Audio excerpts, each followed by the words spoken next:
Hello, I am Dr. Abdul Bari, Assistant Professor in the Department of ENT at Shadan Medical College. Today I will be dealing with a very common ENT complaint, that is discharge from the ear, or what we medically call as chronic suppurative otitis media. You might have come across a lot of people who complain of discharge from the ear since childhood. These people don't pay attention to the disease and take some medication for it so that it gets relieved to reappear again. Usually this problem arises in childhood, but it can affect any age group.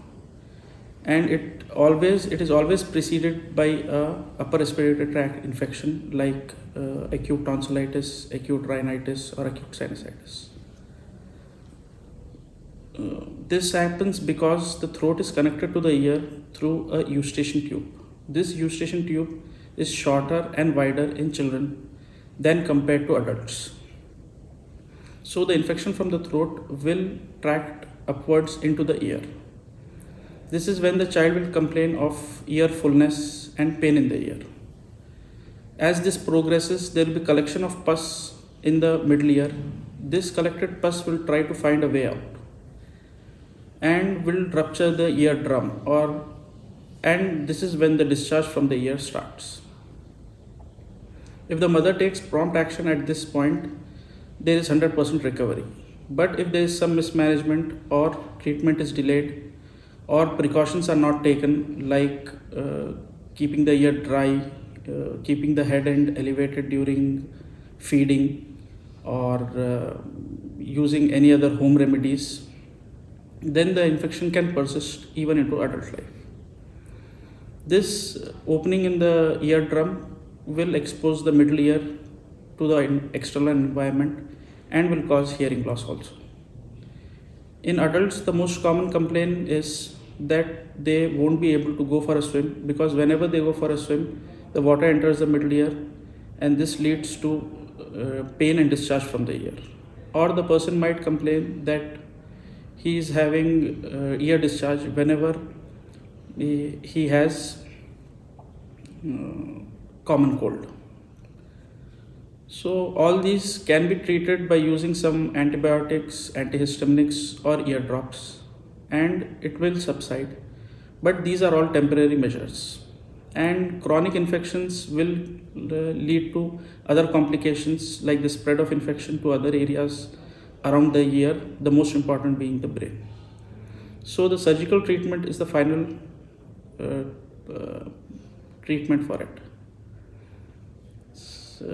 In the surgical process, we collect a graft from the temporalis muscle of the patient that is present just above the ear, and it's placed above the defect in the tympanic membrane. This process is called myringoplasty. So post-myringoplasty, a few precautions are to be taken, after which the patient can lead a normal life, can take a swim, can take a bath without any precautions, etc. Another most common cause of discharge from the ear is the traumatic perforation of the tympanic membrane.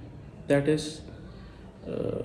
occurs due to use of earbuds, or can even occur due to manipulation in the ear using any other instrumentation or matchsticks or pens, etc.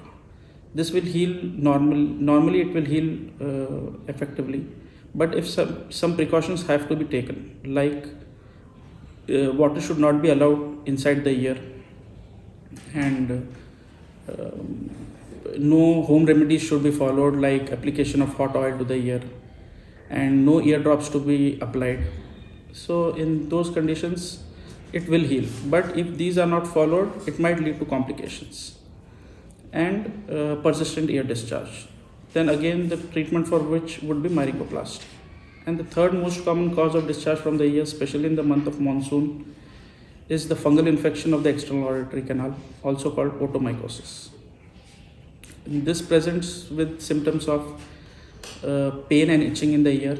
This will subside by use of some antihistaminics and antifungal ear drops with some painkillers. And this can be prevented by avoiding the use of earbuds earphones, and cleaning the ear with a cotton cloth after every bath.